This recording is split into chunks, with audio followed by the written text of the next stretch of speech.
Holy crap! We're back.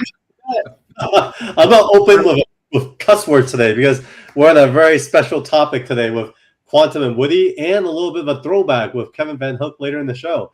But welcome everybody to Valiant TLDR, the ultimate deep dive into the history, creators, behind the scenes, and stories of Valiant comics.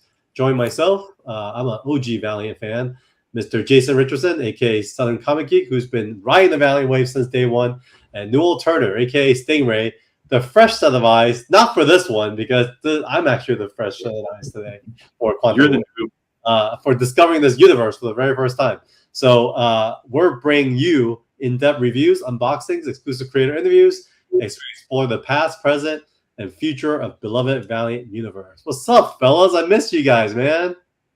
Well, quit traveling so much and being sick and things. Oh my god! So yeah, the guys know this already, but I've been sick the whole week. I literally woke up Monday morning and I'm like, what the heck's going on? I thought like allergies was kind of crazy. I went to like a family gathering. I guess this year we decided to do something earlier. And hopefully I didn't spread it because no one else is sick so far. But so far, Tuesday morning, I woke up and I was just like, I can't get up. So I canceled all my last day of meetings. And you know, they make a pill for that. I literally just got a meeting. I got out of bed like 2 hours ago. Oh man. Yeah. I've been in bed this whole time. How about you guys, fellas? How's the holidays? Because this is our kind of year-end special. It's December 26th. We've all had our celebration. So let's do a quick share and catch up before we dive into our topic of conversation today. That's all been good. I've been trying to pick up the mantle of pushing art onto Newell by finding pages and trying to get him to find some new page somewhere. Since Carl was down and sick, you know, somebody had to do it. Had to be the art pusher. That's right. Yeah, but you also were trying to help me find Stingray pages, so that was cool. Yeah, there is that. Well, and speaking of Valiant, I'm actually going to be on the CAF channel next Tuesday, and so that's right. They're going to be spoiler alert, but there's going to be some Valiant art that's going to be in there. And with a really great thumbnail with all three of us. Jason, you're attached to us too forever. I thought he was going to kind of crop it out, be like a headshot, you know, because that was the one that I had the closest access to when he emailed me. And I think it's better like that. But everybody's going to think it's a Carl show because it's, you know, we're doing his branding. Right. I like it. I think it's our version of Quantum and Woody. Instead of doing a wrist, we do triple X, and then we do we clang. Who's the goat? Our powers. I'll be the goat. Okay, there you go. Did you bring the goat with you, Newell, for the show? I used to own, they made back in the 90s, they made it was like this big, a little PVC, you know, goat figure. I had it. I actually found it. I found the listing in Diamond, the magazine that they put out the catalog, and I got the owner of my comic shop to special order one for me so I could have it. And I haven't seen that thing in years. I don't know where it is. So I don't have it with me. I apologize. Okay. So, I mean, it's funny because, you know, it's been a bit of a journey getting up to this. We've gone through the whole, you know, VH1, almost all of it. And we didn't quite make it through all of it, but we got most of it. Most of it. We got most of it. And we could probably touch on some of the other stuff later. But I think this has come up over and over again. And I felt like every time Quantum and Woody came up, you know, Newell's always kind of like, oh, I can't wait till Carl gets to read it. And yes, I actually read this one back in the day, you know, so like I did kind of like how you guys read all the other stuff back in the day, right? So I get to be like, yeah, this is really good. And then you're like, oh man, I read this part. It was so good. I was like, I know, I read it. So what happened? Like before we dive into it, Jason, like, do you remember like any reason as to why I would have missed it?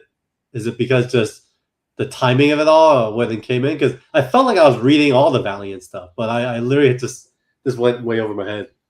Yes, I mean, you know, Quantum and Woody didn't come out until the relaunch, right? So it's a part of the VH2, and it's an Acclaim original character. So you know, I figure it's just timing, right? Because it's like what 96, 97 when this came out. I'm thinking 97, yeah. Yeah. So I know that it became increasingly hard for me and my comic shop locally shut down than to read the Acclaim titles because it's just access, right? Because they weren't showing up on the newsstands by and large. So probably just timing. Yeah, no. Do you remember this cover when it came out? Was this like the cover that caught you? Yep. I think so. I think that I don't remember how I started reading this. I don't know if it was something that I just saw on the shelves or what, but the big draw on this for me was I started reading it because of Christopher Priest, because his run on Black Panther and Deadpool were so good that I decided that I needed to read this, because I like, one of the things that Priest does really, really well is humor, and this was being kind of sold as a funny comic, a buddy cop kind of thing almost, but with superheroes, and I that sounded awesome to me, and it turned out to be really, really good. Yeah, it was quite silly. I mean, I didn't know what to expect, but it was freaking hilarious. I mean, I just like the way it's written overall. I mean, I guess maybe we could start with just what it's about. Look at the title on the cover there. Look what it says above it: the world's worst superhero team. Right? They know what they're on about. Yeah, I love that. And it's like, I think it also plays on to like the '90s so well, where often, I don't know. I guess I think of it like Key and Peele, a lot of those skits that they used to do. Mm-hmm. I almost feel like the way it's written, it's like broken down into like chapters of skits, and they all kind of interconnect. And then they do that in modern TV a lot these days. But man, I think this was like way ahead of its time. Yo, Derek and Tom, what's up, guys? CJ, what's up? They also do the Priest, just the way he writes, and he did this in Black Panther as well, right? Where he kind of jumps around in time a lot, like almost like a Tarantino movie, right? Yeah, I like that, and that's kind of what was really interesting. At the beginning, it was kind of hard to track, but after a while, you definitely get used to the cadence of it. Yeah, if you're not expecting it, it can be a little bit challenging. But then you start reading more of the story, and you start being able to piece it together. And there are certain scenes that they kind of go back to more than once, and so it becomes easier. Yeah, well, in the podcast that we listened to with Jim Shooter, he brought up Quantum and Woody, that when Dinesh hired him initially to try to kind of piece things together for the new relaunch of the universe, that he's like, well, it was a great concept, but it's all out of order. And so I don't think Shooter was a big fan of how Priest writes. And so to your point, I think it just depends on the deal. Yeah, so comic book school, yeah, Mr. Buddy Scalera. Yeah. And you showed this cover here too. So this is the B cover. Now think of in this day and age, if somebody's collecting comics, this nothing to have a number one have 20 different covers, right? But this book had two, and that was kind of a new thing for Valiant, because there were some like Comic Defense one-offs, but the covers were the same. There was just like an emblem on there. So by and large, like, this was a new vibe for Valiant to even have two covers. Think of a world where that existed, right? Man, I'll say this: looking at both covers, though, I could even imagine myself walking into a comic book store and not knowing this was the Valiant comic that I'm so used to, because by design, it's so different. Yeah. Well, I think it's interesting the logo that they put on there says Acclaim Comics and Valiant Heroes. Yeah. I forgot about that until I was rereading these. So yeah, I thought that was interesting. Letting you know that they're, it's Acclaim, but they're doing, the Valiant characters, even though these guys are not Valiant, original OG Valiant characters, right? Yeah, so Acclaim had several different imprints. So they had the Valiant Heroes, which is what this is a part of. Then they had some creator-owned stuff. So Valeria, the She-Bat, which was a Neil Adams property, he did really? Woody Comics, but there's actually two issues where she's printed in Acclaim. So and then the Bob Hall story. I'll think of it in a minute. But it's kind of a side thing, you know. So they were trying to get into some different stuff. Sliders was a licensed property that if y'all remember the TV show, Yeah. Yep. I love Sliders. That they did. Magic the Gathering first appeared in a comic book by Acclaim. Yep. But it was not part of the Heroes universe. Right. Was that? Do you know offhand, Jason? Were those the ones? I know there were some Magic comics back in the day that had covers by Mike Kaluta. Do you know if those were the Acclaim ones by chance? Yep. Yeah. Okay. Yeah, those were cool. Yep. So I mean, the number one issue also starts wacky in itself. They're basically mobilizing a dead dog as teenagers, and it's kind of like, what the hell? And it's fun because in a way it's unexpected because the cover had them dressed up as superheroes, but their origin story really starts from a very wacky place of them interacting as kids.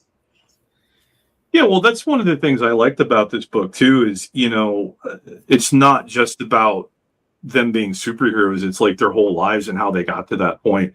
And Priest does a really good job of bouncing back and forth and showing different points in their life and how those kind of made them into the men that they are now. So there's a lot of actual character building, and the story's a lot more character driven than you would expect. Yes, I mean, I would say 90% character driven because I don't know, in the 10 issues that I read, there was maybe only 10% of superheroing because most of it is really them. Right, they didn't have like a major villain that they were fighting throughout the whole time frame, or anything like that. It was more about them and just them trying to deal with each other, basically. Yeah. So what's up, Tim? Tim, the comic book collector.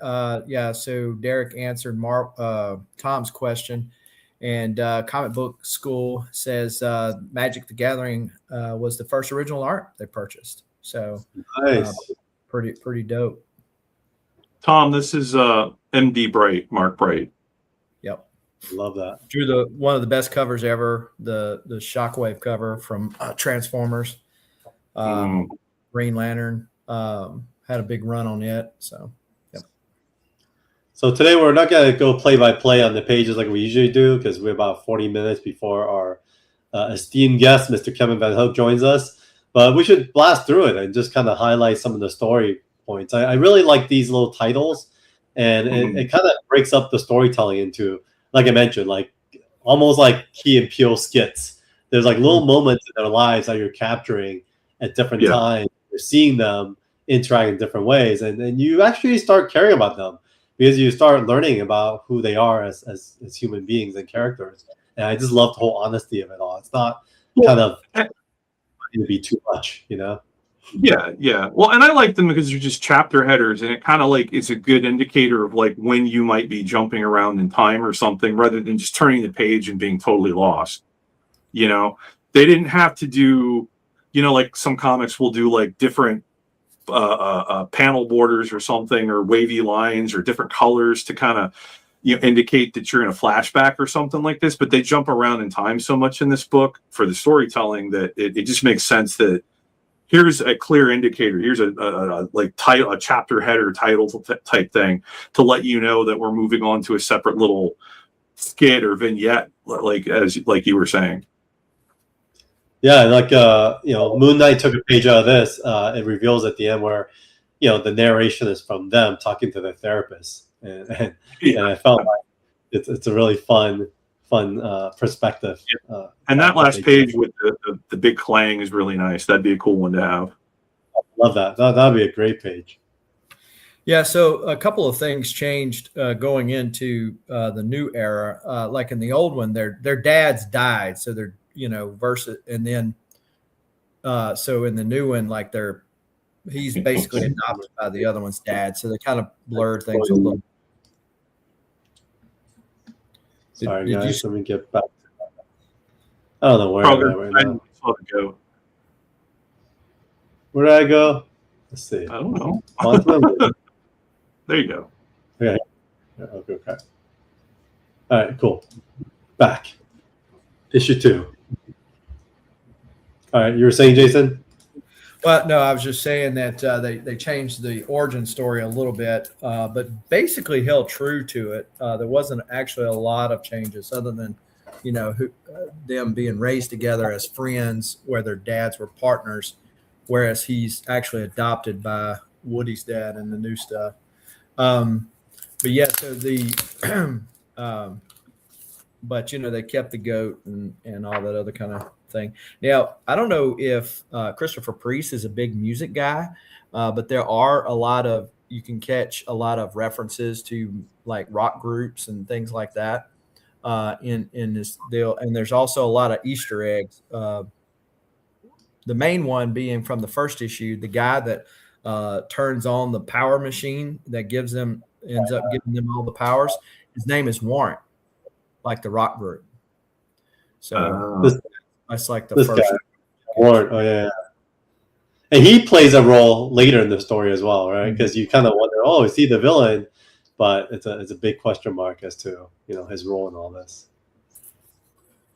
And they have to clang. They find out that if they don't clang the bands together, which the band's look changed a little bit in VEI, but they don't clang within 24-hour period, they start dissolving.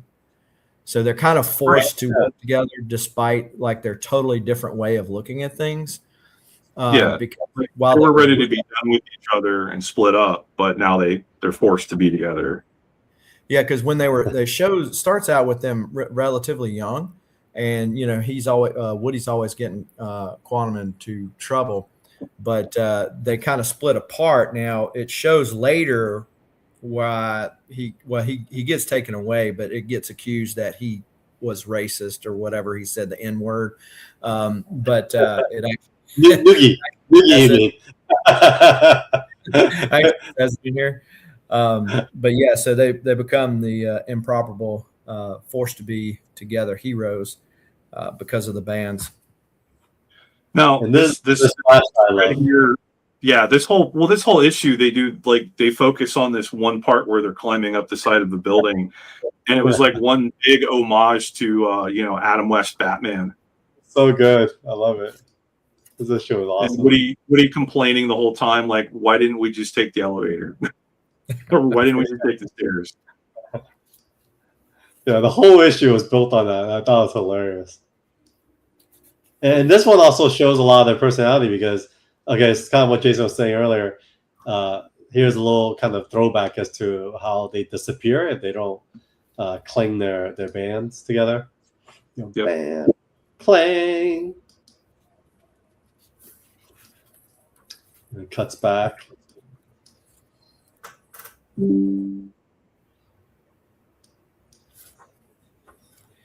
the issues pass by pretty quickly, actually. They're really fun. Oh, here, Noogie, exactly. Well, that's issue 4. But there's the goat. I love the goat. The goat's one of my favorite parts. Wait, did I skip to issue? Oh, you know what's happening? I think what's happening is because I've read them, is bring me to the last page of each issue. I click next. So issue 3 to go. So this is the goat. Where the heck did the goat come from? It's so random. It's so hilarious. Yeah, and the goat stands for something. It's kind of like MODOK. It's an acronym for something. Well, it's greatest of all time right now. But I guess they got the goat before the millennials got the goat. Yeah. Well, I know at one point they give him the name, and it's Vincent Van Gogh. Yeah. Which is hilarious. Yeah, I really like this part where Quantum, they're exiting the building. He does this crazy fancy sequence of shots to get and then he landed in the car for 5 panels. And then when he walks out the door. Yeah. When he sits in, he's like, what? He just looks up, he's like, what? That's hilarious.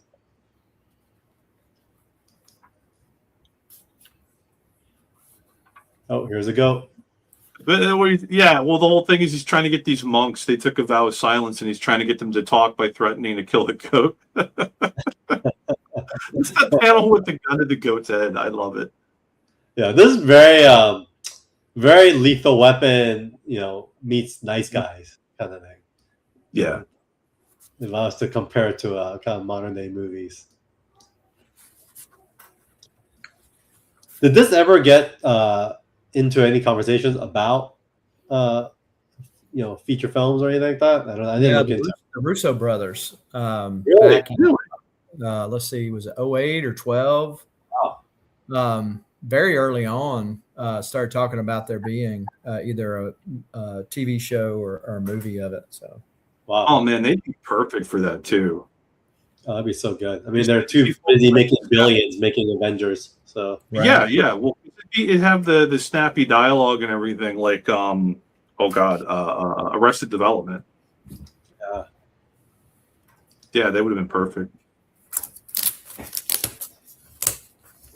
Yeah, what issue is it that they explain the code speak, Newell? Issue 4. 4. Yeah, let me pull it up. I should have reset the noogie. Yeah. The noogie. All right, here goes. So this issue was it controversial when it came out, or was it just a fun little tidbit that everyone knew about? I don't really know. I didn't know anybody that was reading this at the time. It was awesome. Yeah. So we get this little, like meta explanation of how they're going to use noogie in place of the actual N-word in the issue. Kind of breaking the fourth wall to let us know this stuff. I loved it. This is awesome. This is like inadvertently. Did you find, like, if you're reading this, did you find it hard to not say that word? Like, did noogie apply into your mind, or did the other word? I think this got me. Well, I mean, what they're talking about, and they make a point about that here, right? Like, where is it? I forget, but I think Woody says something in this little intro here about, like, we're going to use the word noogie, but we all know what the word is, and I know you're going to, if you think that in your own head, like, that's on you, Right. Yeah. In fact, Buddy said Priest's writing at this time changed the way comic books were written. He made good use of chapter and scene breaks. I agree. It's really special. Yeah, this was one of my favorites because I thought, I don't know, like, even more applicable today. I feel like something like this is very Deadpool-ish, like, except in the context of Deadpool, they wouldn't be going into the whole kind of the comedy surrounding kind of racial divide and all that kind of stuff. So Priest wrote Deadpool for a while too, right? Oh, he did? I didn't know that. That's funny. So Priest's Deadpool was really interesting because he basically, they described it as being Seinfeld with supervillains. It was about nothing. And basically Deadpool, he moved in and was roommates with the Constrictor. And I think Titania was a regular in the series, and there's a couple of others, and it was like them going on jobs and doing supervillainy kind of stuff. And it was kind of goofy because, like, it was just like them getting on each other's nerves because, like, oh, you drank all of my OJ or something, like that kind of thing. It was weird, but it was pretty funny. I could totally see that then. I mean, you look at Woody, there was a lot of Woody that Deadpool emits in modern day Deadpool, at least, So they probably did writing. Well, yeah, the whole fourth wall breaking thing happens a lot. And if you go back to the first page, Carl, when the Mustang pulls up, you notice the tag? 2FST for you. So you remember a certain other hero team that was always late again? Is it Harbinger? Yeah. So their tag's late again. And this was kind of the opposite. That's cool. But if you go to the you had scrolled past it, you notice the Ninjak makes a cameo appearance in this one. The new, well, it's cosplayer. Yeah, right. And he's laughing at him, Yeah, Woody's laughing at the Ninjak. Do the karate. Yeah, but they make a great joke there, A-word hole, because they go in on the beginning how they can't say the A-word. It's one of the words they can't say. It's pretty funny. Yeah, which makes it additionally funny. But But yeah, then if you notice again, the going to the music, Woody's all the time rocking out and musical references in there. Yeah, Woody's kind of relationship with music is a big part of this whole thing. He always does guitar, playing. Later, he'll even stand out one day, kind of find himself in another situation, and the music plays a part into it. So then, like here we go, Noogie and a cape. So I love that. That's like stuff like that remind me of Key and Peele, like their skits. Yeah. Well, and then I think go to the next page. I think it's like, yeah. He's like, stop calling me that. He's like, calling you what, Noogie? And he's like, how do you know I'm black? He goes, you're black. Then he says S word. Yeah. That's so good. Right. And then, Woody comes up and he's talking to him, like they get it, right? They get along. Yeah. He's calling him the N-word. Right. It's hilarious. Yes, more affectionate use of the word. Yes.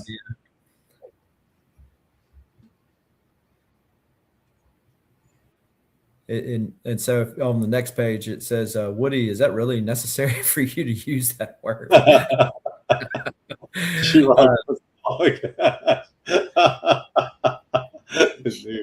So funny. To Noogie with love.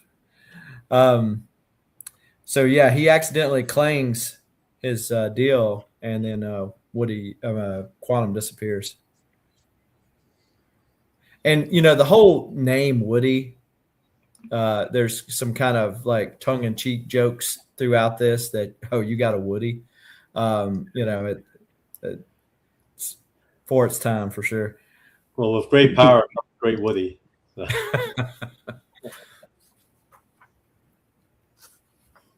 All right, I have to fix this again. We're at 5 now, right? Yep. You mentioned the reference to Lethal Weapon. Yeah. Oh, Lethal Weapons. That's hilarious. Total throwback. I missed that the first time around. Carl doesn't actually read. He just looks at the pictures. For the most part. It's been a few weeks. Report target acquired. Yeah, so that's when they're like in a mission and they're doing like undercover work and stuff like that. And it's kind of there's no context, right? They just kind of throw you right into it. Right. That's right.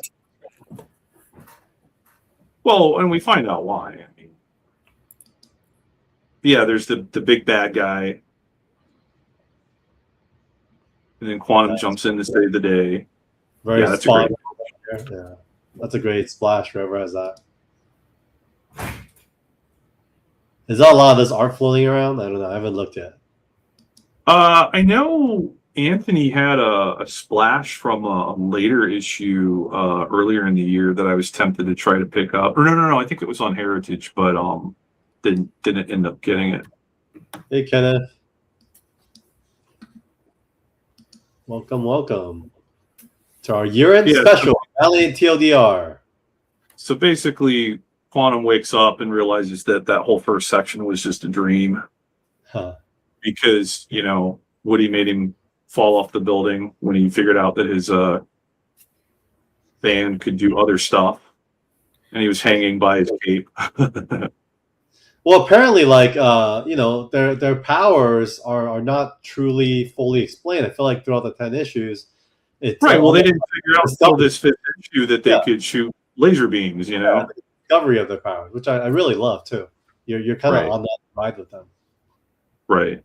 But so this one is fun because right here, the kid there calls him Quantum instead of Eric, and he's like, "What did you just call me?" He goes, "I called you Quantum." He's like, "That's what I thought." And like nobody had been trying to like. He felt like nobody was taking the superhero stuff seriously. Nobody was taking him seriously. Woody kept making fun of him, told him that the name Quantum was dumb, and he just kept calling him by his first name. And now, this kid calls him Quantum, so he feels like maybe he's starting to get a little bit of respect, and he Batman's out of there. Yeah, it's pretty funny. Batman. I am.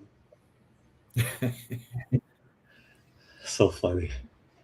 And talk about Batman. I mean that cape, the way that cape flows is like very Spawn Batman-esque. For sure. They're definitely playing on the whole kind of 90s Batman. Well, it's funny because at one point, Quantum even says like every part of my costume, including the cape, has a tactical functionality or something like that. Because as we all know from The Incredibles, capes are dangerous. Yeah. Right.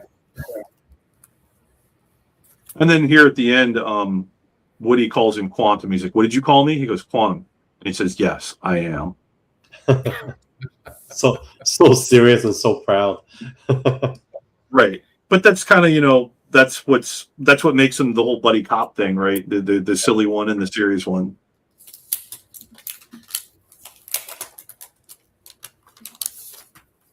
Oh, here goes. Here's cover. Yeah. Of course, that's an homage to a Fantastic Four cover. I forget the issue number. Oh, yeah. So Acclaim during this time did homages. Every one of Bloodshot's was a Steranko homage. They were all they did? Some Marvel one. Yeah, this one right here I actually got signed by Christopher Priest right here. Oh, nice. Let me throw it up real quick. Jason. Let's see. How did I bring you up there again? My God, I'm so rusty at this. There we go. Show again. Yep, right there. Bam. Oh, nice. So he Christopher Priest changed his name. So he was it James Owsley? No, Owsley, like the bird. Yeah. And Owsley? so the last issue of Power Man Iron Fist, he wrote, and when I got him to sign it, he actually signed it, James Owsley. Oh wow! For I'm not sure as to why, but yeah. But I mean, that's what was on the book. Does anyone know why he changed his name? It's so strange. I think he had a great name. Before he was a writer, wasn't he an editor at Marvel for a while or something like that? Yeah, it seems like he did have some other stuff. Yeah, maybe he just changed it for writing, like a pen name or something. Makes sense.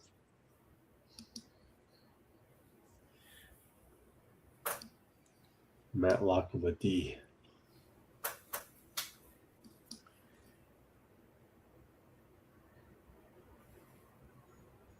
Oh, this is cool. This is where he goes and digs through the closet, and then he finds the other band because he couldn't find Woody, right? He was looking for him. And then you clang it, and you go, beep, this guy comes up. Mr. Warren is not dead.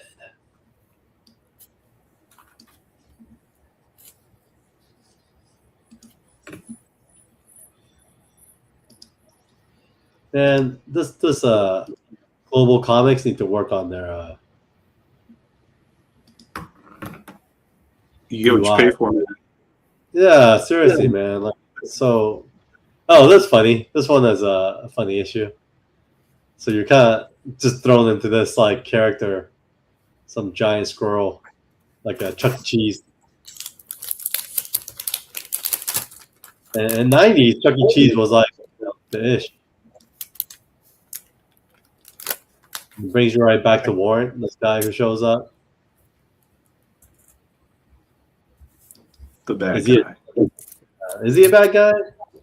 Well, he's arguably like the villain, right? Yeah. I mean, look at that guy. You can't have glowy purple energy for hair and not be a bad guy. That's true. He looks like a Kuma from Street Fighter. A little bit, yeah. He got double bands, so does it make him double the powerful?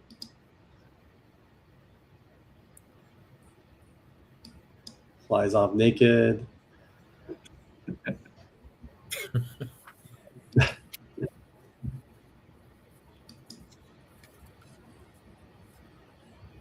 Yeah, so I guess this is kind of one of the first kind of face off with this guy Warren, and then you're still looking for the mascot.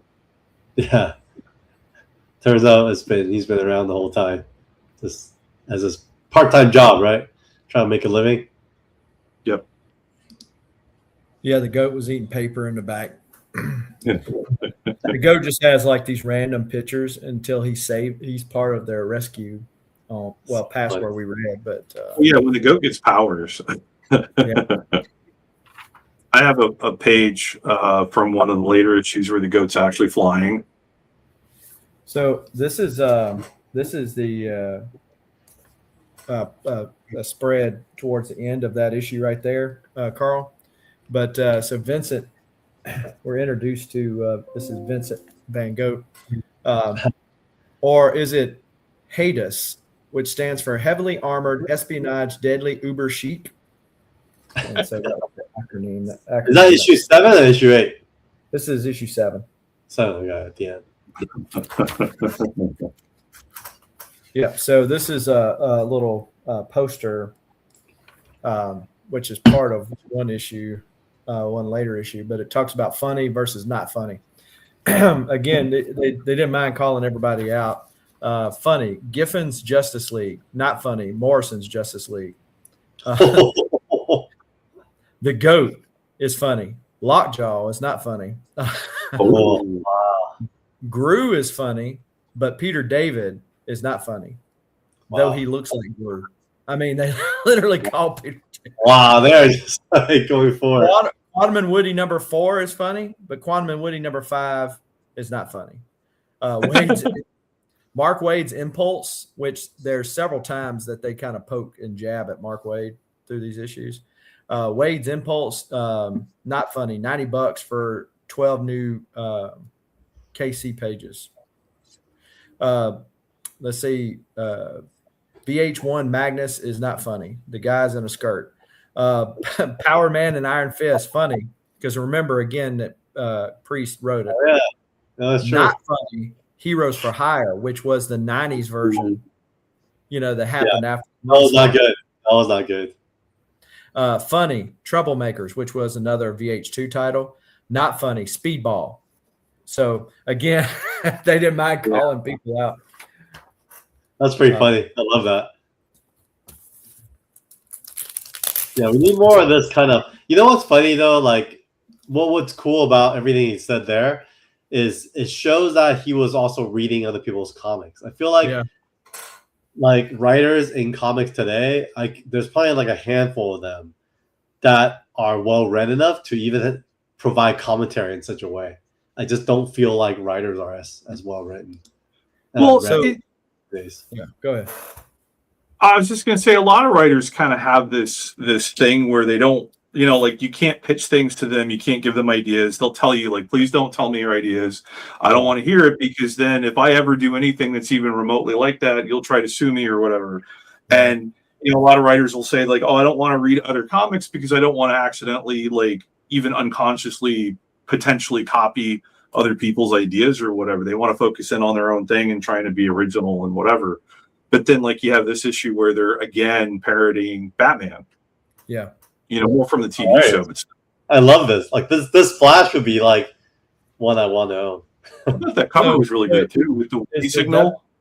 Is that the Woody symbol or is this Wu-Tang? I mean, what's going on, man? That's hilarious. It's on the back of his jacket, right? So maybe both. Yeah. But to Newell's deal there, parodying, he has the little statue that they have to answer, and he pushes the red button on the bat phone, and they turn into, going through the deal. Of course, again, Mark Wade as the woodchuck. The Tamitha and Underwood and Latrice Dale as the lesbians. Again, so yeah, they're off, and this is Woody trying to market them, which Quantum is not too fond of.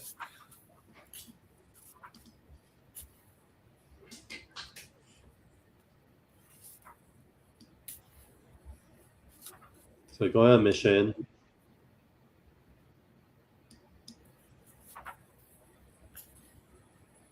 This is a very Batman missional issue. They're actually I mean, this will be probably one of the most action-oriented them in a superhero scenario issue. Yeah. And Woody's actually doing some superhero stuff. Which that's a joke in and of itself, right? Because like he was the one that wanted them to be superheroes in the first place, and he's just like, okay, well, I'm not wearing a mask, and my name is just Woody. Oh yeah, and something crazy happens at the end of this one where he actually does like a heroic thing. He pushes them out of the van, and then he explodes into it. And next is Woody no more. Yeah, he's trying to get away from the deal, and he's doing the little theme, da da da da da da da. So as he's going, then he stops for salted pretzels along the way. And then of course he does the superhero thing of sacrificing himself, supposedly. Supposedly, yeah. Oh, so bad.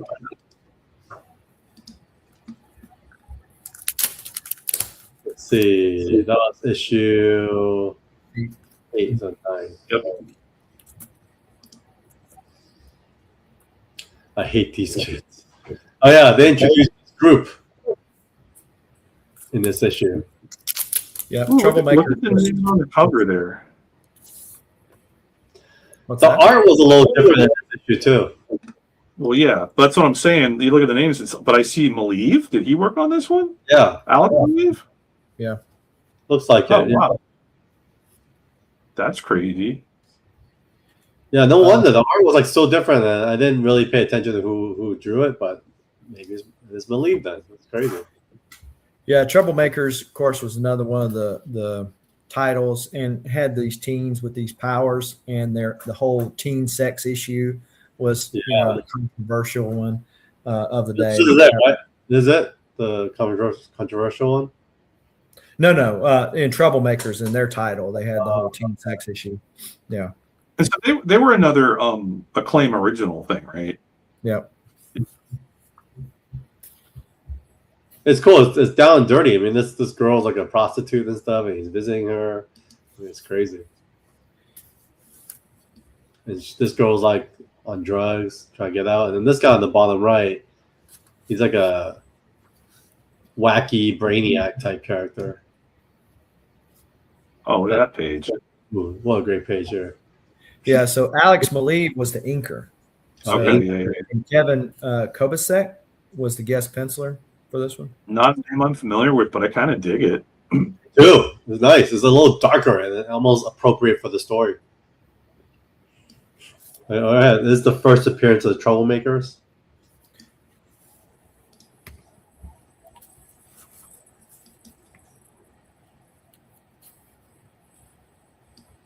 What happened to the Troublemakers? Did they actually kind of survive the whole Acclaim era, or did they just kind of faded away?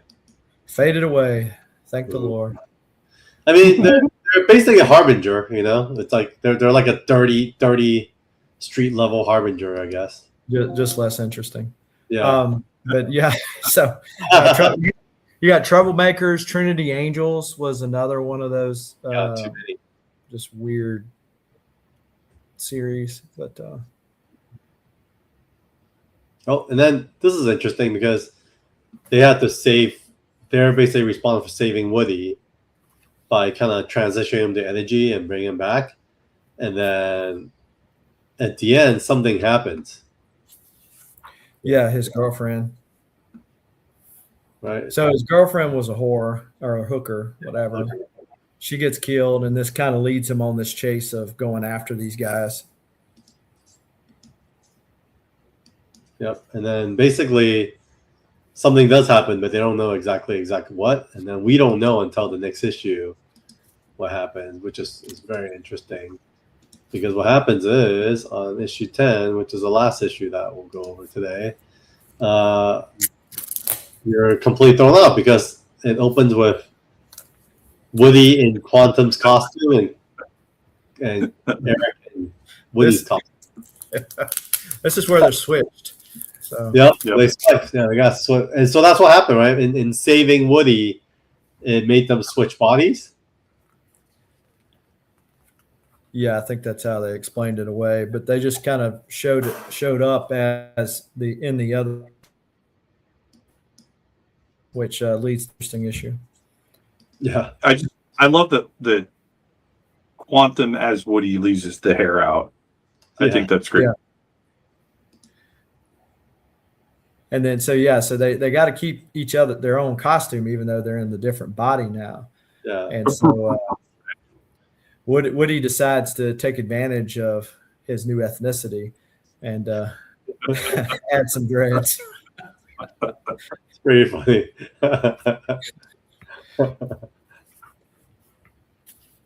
And it's funny because it's like now, the writing, the words that are typically coming out of Woody's mouth is coming out of, Quantum's body. And it's pretty funny. I think it's also interesting. You see there in that metal panel on the right-hand side, he's not my boyfriend. Like, that's a running gag in this, how they're not a couple. Yeah, we're not a couple kind of thing. Yeah, that's the running gag.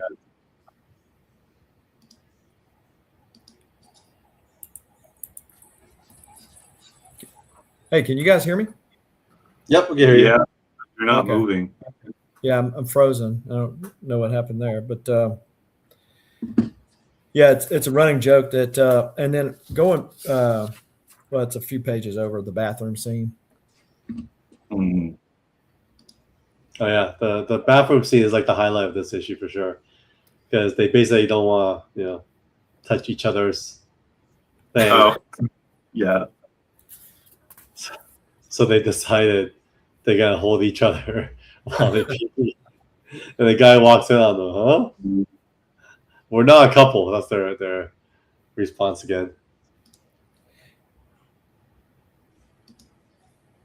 It's like, you touched him. It's like I'm wearing gloves. Yeah, so. Hilarious. So, yeah, I'm wearing gloves. Touched him. Goes back to music again. Why? Master volume.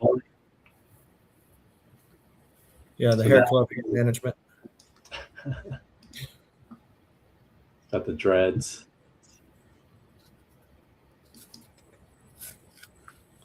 And so on.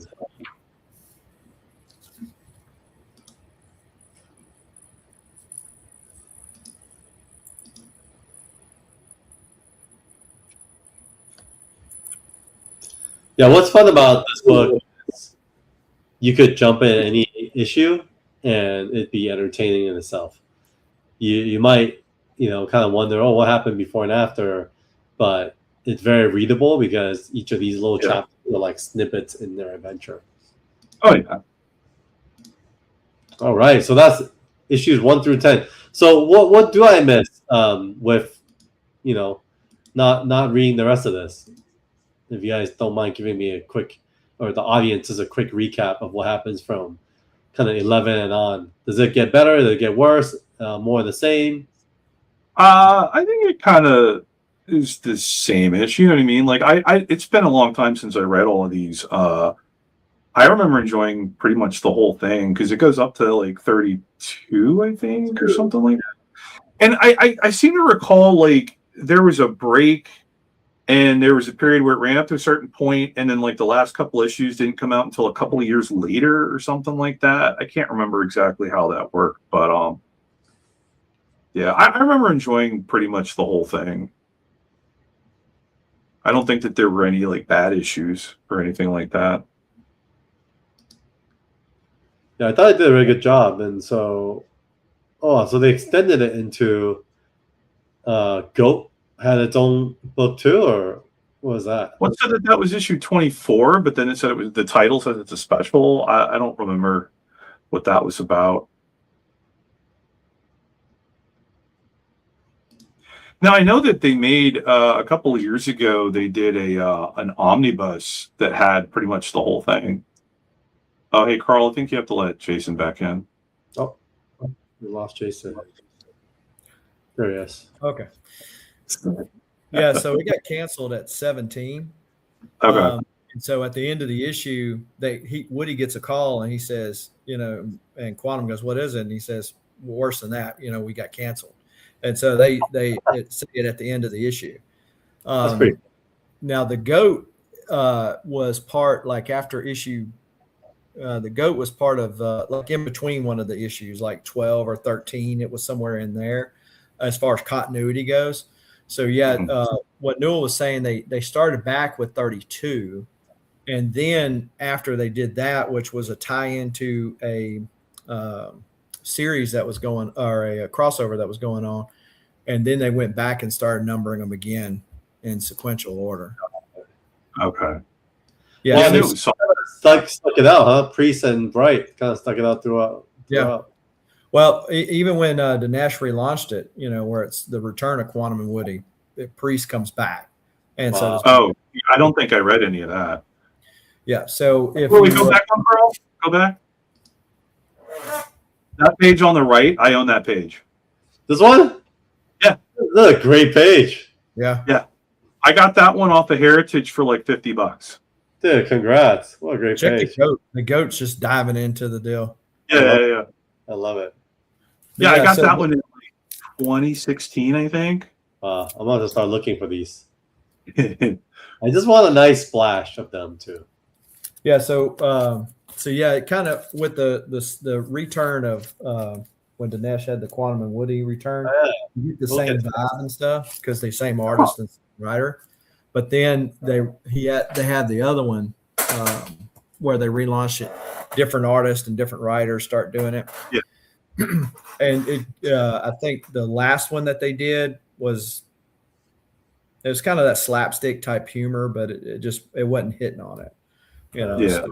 I don't remember which version, but there was one of the later ones where they relaunched it that I tried reading. I want to say Tom Fowler was the artist on that one.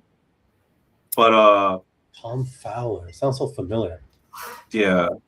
But it just wasn't the same, like it didn't have that the writing like what Priest was doing with the chapter breaks. It wasn't jumping around in time. And it just didn't feel the same, And I don't know. I don't remember who wrote that one, but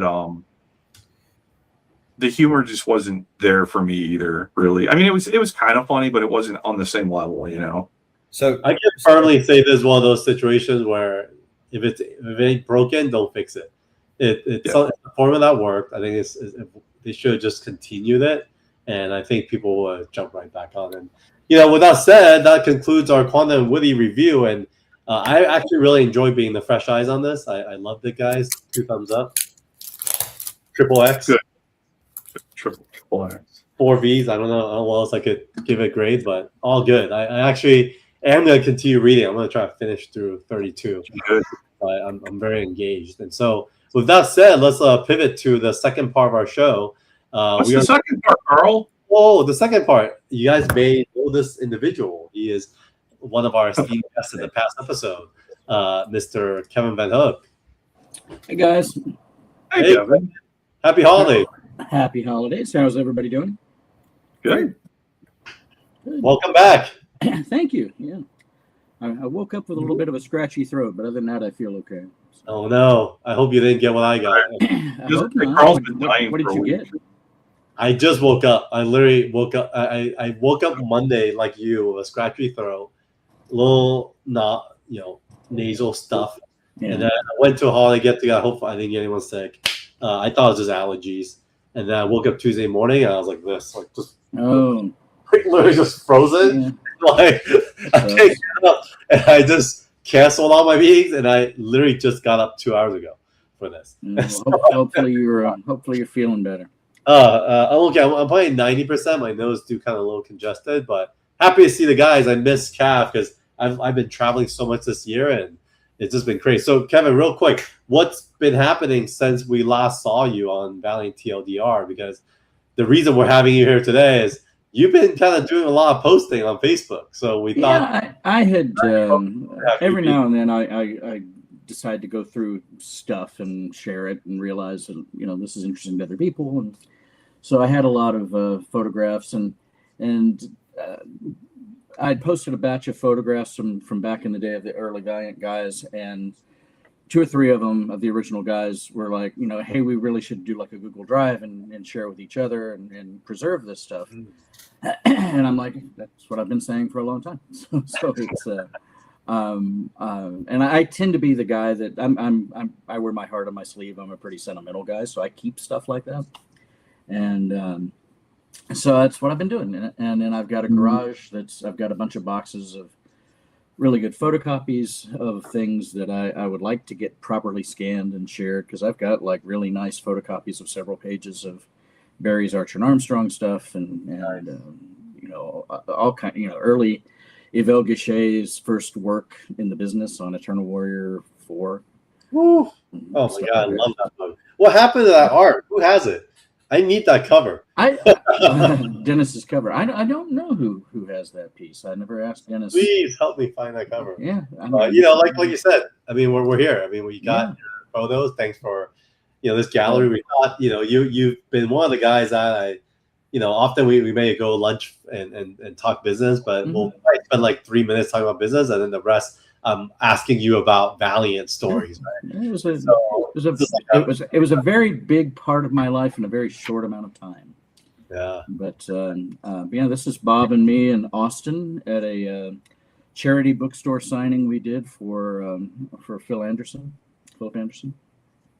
and so you probably have heard me tell the story personally, if not online. But Bob wore suits. Bob was a very fancy dressing guy, very sharp dressing guy, and when I first started working with him, we didn't really connect. And really, no, it's. I think that there was, you know, nothing mean or anything or mean spirited, but I think he just kind of, I think he felt that I wanted to be there so that I could write and draw comics, where I was hired to be the production manager of the company.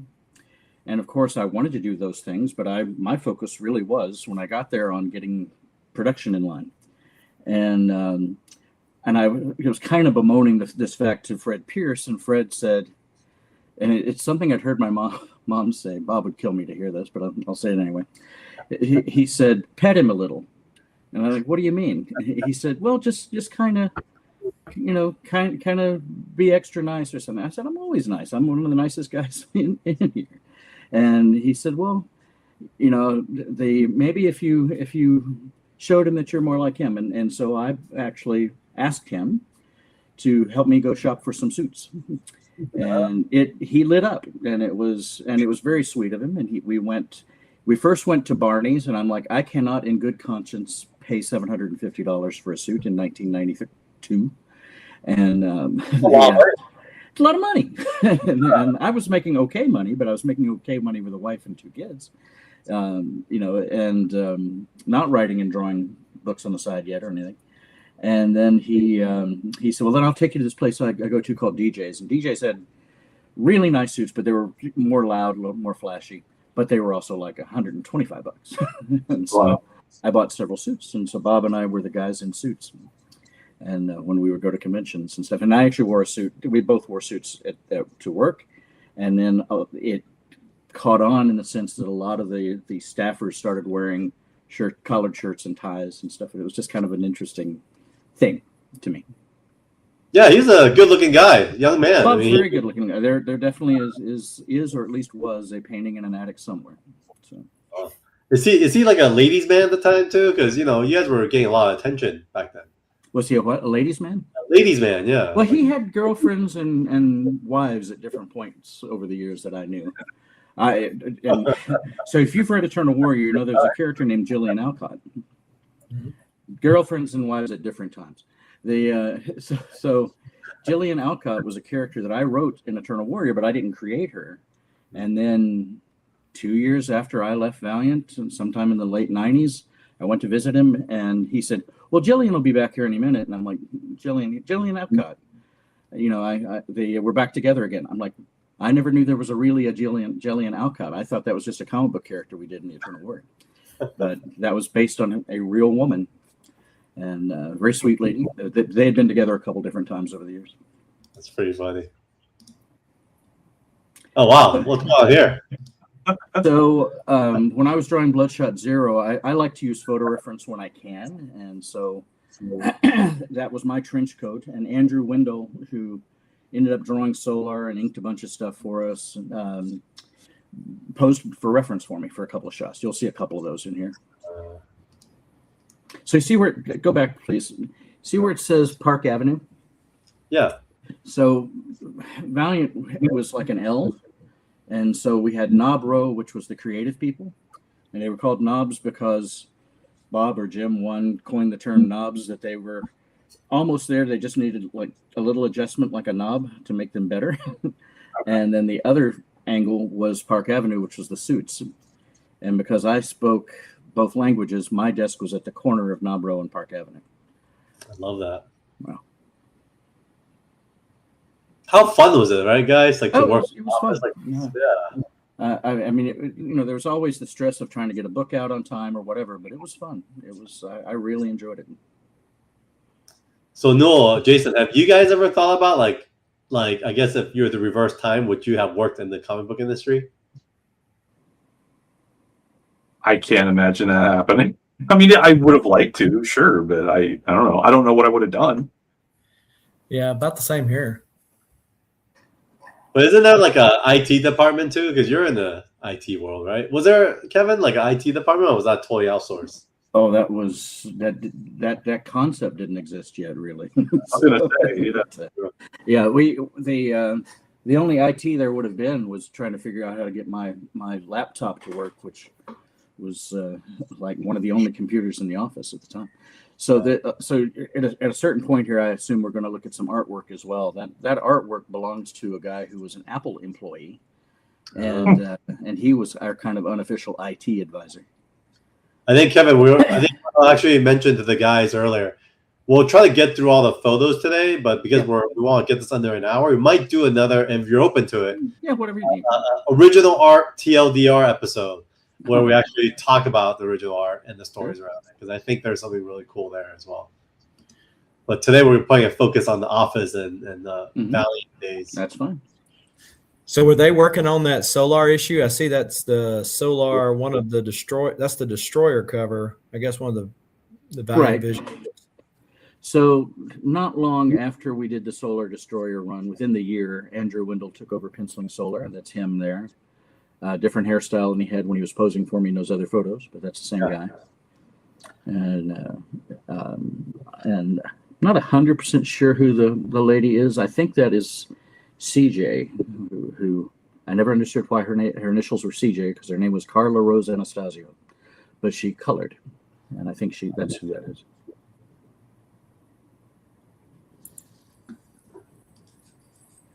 Mike Barron. So we had an off-site meeting to discuss what eventually would become Chaos Effect and some other things, but this was just in order to where we could all just focus on this and not the regular daily grind. We went for 3 days up to the Hotel Pennsylvania, across from Penn Square, and the hotel had a long history of being associated with comics. Back in the 70s, that's where like Phil Seuling Con was held and stuff like that. But it was really only a few blocks from our office, and that's Mike Barron. Mike's famous for Nexus, and then he did Archer and Armstrong for us and a bunch of stuff. Yeah, I think he did hardcore too, didn't he? It's possible. It's entirely possible. I know Michelini started off doing hardcore. Yeah, Mike's got a lot more hair there. Yes. It's these photos really are like over 30 years old. Yeah, that's great. So that's Jesse Berdinka. Jesse started off as an intern, became an editor, writer. He wrote some stuff for us as well. He was my editor on The Visitor, and working with me and Bernard. And Jesse left the comic industry, went to intern at Miramax and Dimension Films, and rose up to being a producer there, working with Harvey and Bob Weinstein. Really? And then he left the business completely. And last I heard, for a while he was building furniture, like custom stuff. And then from what I understand now, he works with some VR companies and does photography. Wow. What a journey. Yeah. I love that you remember all these folks. I mean, Jason, are you familiar with these names at all? Of course, Mike Barron and some of the other artists. I don't recognize that name. Yeah, Jesse Berdinka. He did some stuff. What do we call it? He did a book called Geomancer. Oh. Yeah, Rags Morales drew on that one. Mm-hmm. And there's Rags. So that's Bob, Rags. I believe it's Bob Hall, but he's turned away a little bit. and then Fred Pierce. Fred Pierce. Okay, I met Fred. Oh, there's the Rye that was the Sun, right? Mhm. It's cool. That's a good So that's poster. a signing somewhere. Sick poster. Do you have this art, Jason? No. I don't. You need this. Need this. So what's Rag's story? Did he come later, before you or after you? No, while I was there. And he initially did stuff on Archer and Armstrong, and then he did a little bit of everything there. Really super talented guy, very sweet guy. And yeah, he he came on, as I said, and did what I remember him mostly for is A&A with Mike Barron.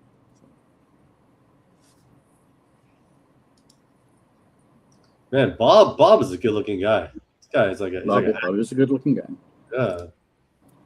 So that's Bob Hall and Don Perlin. So Bob Hall was known mostly for writing and drawing Shadow Man during that era. Yeah. And He's Don too Perlin, active right now. He's hitting the cons. he is, yeah. Yeah, It's funny. So Bob Hall is a playwright and director, cool. and lives in the Midwest. Went to college with drawing a blank on his name, but the guy that directed Star Trek 4, I think he did Time After Time and a bunch of different things. Anyway, he's pretty famous. Nicholas Meyer, thank you. Okay. And and just Bob's just a really well-rounded, smart guy, and I like his Valiant stuff. I think everything he's ever done was great, but I think the Valiant stuff is just heads and shoulders above it for me. He was just much more experimental. He the stuff like the Champion stuff at Marvel tended to be very kind of dogmatic and straightforward, and Shadow Man looked like, he was, the old line that we used to use about Bill Sienkiewicz is like he draws for people who don't take drugs, so that we experience that surreal imagery. And I don't think either of them did, but it's just he was just doing some really trippy stuff. And Don Perlin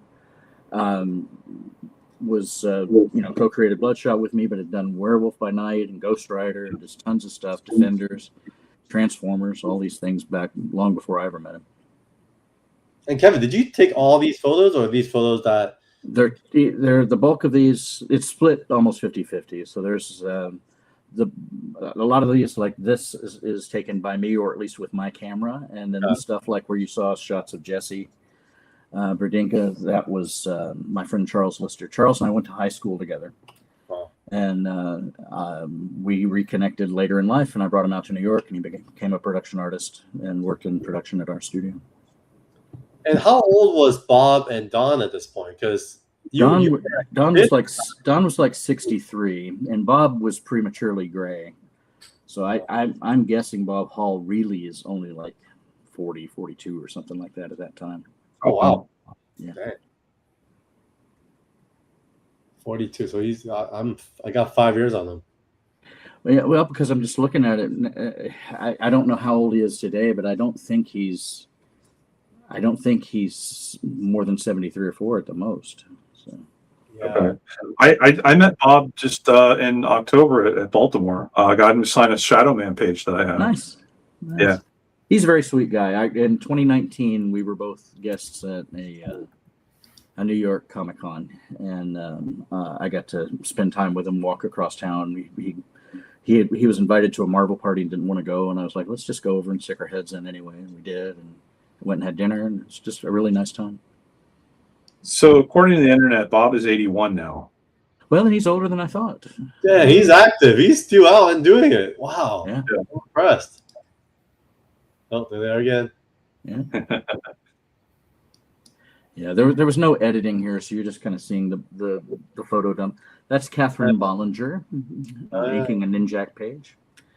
She's a very talented artist. I don't think she stayed in the business, but I don't know. This is the one that Bob dated, right? That's my understanding. Yes. He mentioned that. Or did he just, Yeah, no, I think I remember Bob mentioning that name. Bob did mention. Yeah.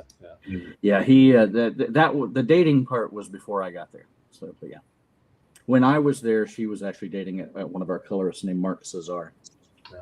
So how many females worked in the office? And then does that then happen because maybe only a handful of females are in the office, all the guys end up hitting on them?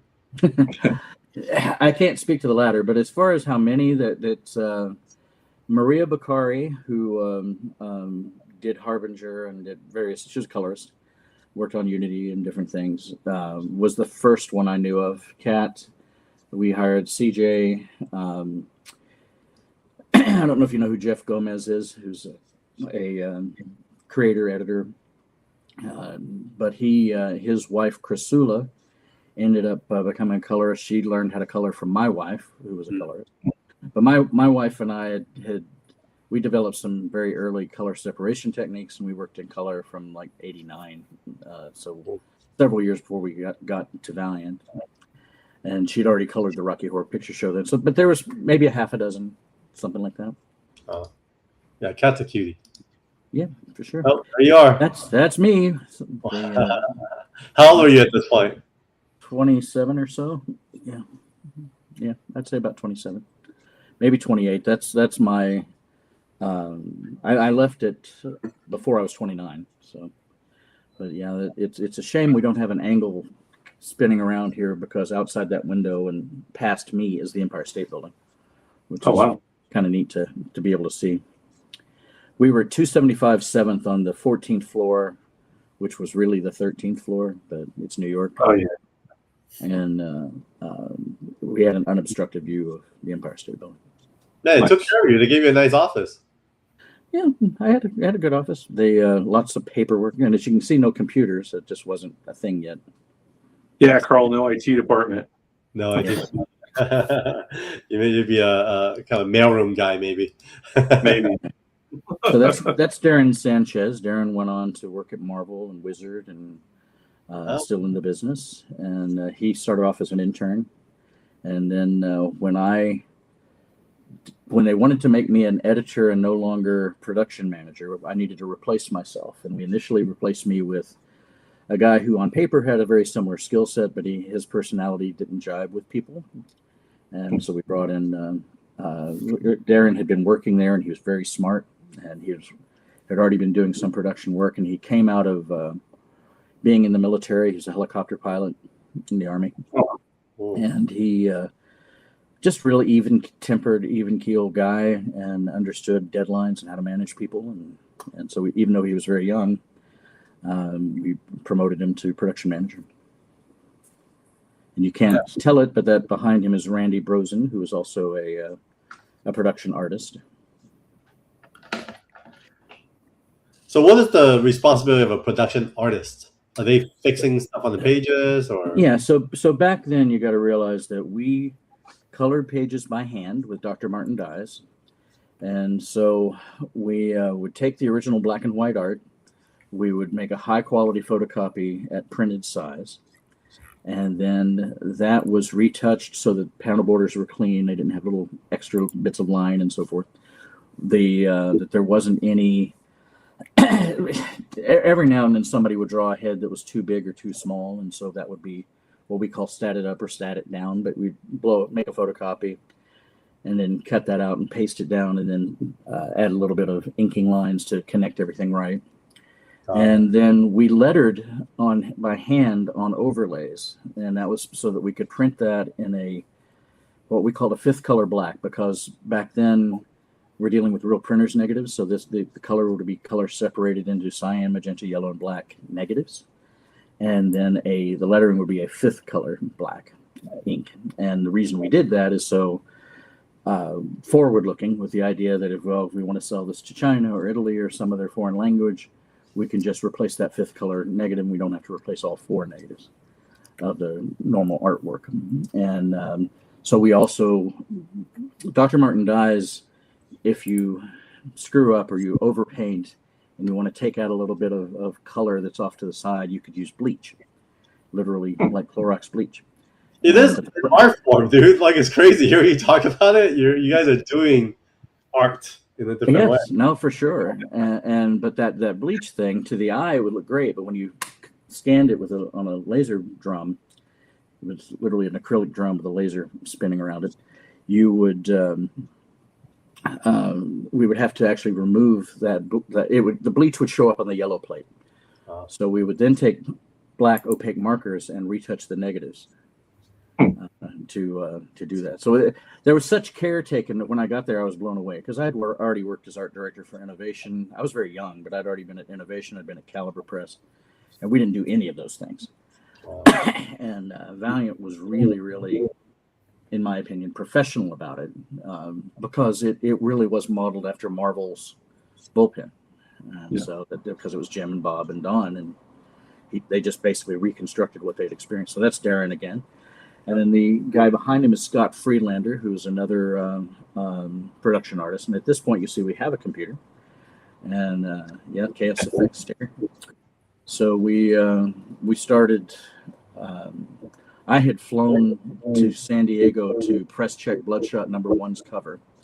And when while on the airplane, there was an ad to make your own font based on your handwriting. And I went back and talked to Bob, and I said, I think we could maybe try to do this with lettering. And so we made the first digital lettering fonts that we ever used at our company anyway, with Ken Bruzenak and Jose Albello. Actually, we would pay them a license. And so every time we used their font, they would get a couple dollars a page. And we created digital fonts. So, but at this point, we started using digital production. So those yellow envelopes are packets of those are individual colored pages of Torah of each book. So that might say Turok Hardcore. That's Torah on top, yeah. Torah. Yeah, I know, but I'm just saying I don't know what the whole stack is, but each envelope was a batch of pages. Oh, really? So these are all color pages? Yep. Wow. That's a lot of pages. There's a lot of pages. Well, at probably by this point, we were doing 18 books a month. So it's 18 times 22 pages adds up. Stacks. Darren again. The guy on the left is a guy named Ken Bell. And Ken was a production artist. He ended up coming out to San Diego, did some freelance for me, and then got on with Wildstorm in their art department. Nice. And was there for a while. I think that's Darren yet again. Wow. So Darren was like in the mix of it all. He's a nice guy. He was the production manager, so he was making sure that. So the last part of what I was describing is we would send the colored pages out to our color separator on Long Island. So somebody would ride a train out there and drop them off, and then go out and get the printable film. Yeah, that's Darren. And then I couldn't tell you. I see an assigned parking joke, but I don't know what else. And and then we would ship FedEx overnight on Tuesday night to Montreal, and so that they could on Friday night, so that they could go to press on Tuesday night and actually be in stores on Wednesday. So David, this is at the offsite. So this is David Michelini, Mark Moretti, Tony Bedard, and Joe Albello. Not Joe Albello, Joe St. Pierre, sorry. Okay. Which one is Joe St. Pierre? The long-haired, that one. Oh. He was quite the creator. I mean, he did the whole secret weapons thing. Yeah, he did secret weapons. He what was interesting when I first got there, he was kind of a little bit on the outs with Jim, and then when Jim left, Bob gave him a shot to do more and more, and then I wrote Solar Man of the Atom 14 and 15 that had the Fred Bender story, and we got together and decided that he would become Dr. Eclipse in Secret Weapons, and John Hartz overheard us talking about it and got excited, and so he started leaking that news to retailers so that they would buy Solar 14 and 15, and so they could have the first appearance of Dr. Eclipse. Nice. That's cool. So this is the Deathmate tour. So I did a couple of tours, but this one was with Rob and Jim Lee, and so that's Rob, Jim, me, Maurice Fontenot, and Joe St. Pierre. And this is in Indiana, and there's probably another picture in here. I don't know if it's going to show it in order, but there's another picture with the mascot from the store, which was she went by Lady Luna. So that's her. So this was can afford mascots. it's a different time. Man, how old are you guys? Like, what was that like? Any stories from this tour? Were you guys on a bus or like? Yeah, we were on a bus. So Steve Mazarski was. So all of us are right around 27, and I think Rob's a year younger than me, but and Jim might be a year older than me, but we're right in that range. And the Maurice and Joe St. Pierre had gone to Kubert School, and that's how they got into Valiant, because they used to hire from Kubert. But we did a tour from, in this case, it started off in, let me get my head straight. I believe we started in southern Indiana, and then it ended at Chicago Comic-Con, and Aerosmith was there, and Aerosmith appeared at our booth, and all of us got to go to a concert and had backstage passes. And it's very cool. But yeah, it was Steve Mazarski had been the manager of the store, and he actually of the company, the publisher. He was our publisher and the manager of Aerosmith. And Right. he had I took NyQuil, so sorry, but he still had these relationships. And Aerosmith was like, well, we've got an extra tour bus we're not using, and so we arranged this very rock star kind of thing, and we did. Multiple tours. So there was a West Coast tour, which I didn't do, but I think Casada and Palmiotti and some of those guys, maybe Mark Silvestri, but some of the other Image guys did. But it was fun. I love Rob's rolled up shorts. Hilarious. All the denim, maybe fresh off the Levi's commercial, maybe. That's what I say. You got to remember that the 501 blues were a thing for him. Yeah, his fly was probably fun. But yeah, behind Joe St. Pierre's head, I noticed that you zoomed in on that, Carl, is the Deathmate prologue book. Yeah. Yep. Yeah, it was a big deal. I mean, I couldn't tell you if it was this store or not, but we had a store that had over 1,000 people waiting for us to sign. How long did that signing take? We stayed for hours. I have home video I can show you at some point. So Darren had a little boy while he was a kid, while he was production manager, and that's the little kid. Man, it's crazy. Like it kind of looking at some of these photos, feels like a very legitimate, industry / office, something that could you could sustain family off of. I just don't feel like that's the story these days, unfortunately. No, probably not. I mean, this was in New York. The company was funded with $3 million in venture capital. That's Don Perlin and me. $3 million in venture capital. I always said this was our mob shot, but it's just a too baby-faced mobster. But but by the time I got there, which is a couple years into it, that $3 million was pretty much gone. Oh, wow. And then, because initially they had done, the Nintendo licensed comics, the wrestling comics, and I wasn't there for that stuff. I mean, I know that it was biased towards doing those because Steve Mazarski had a relationship with Nintendo and the WWF people, Titan Sports. But they didn't really make money off of that stuff.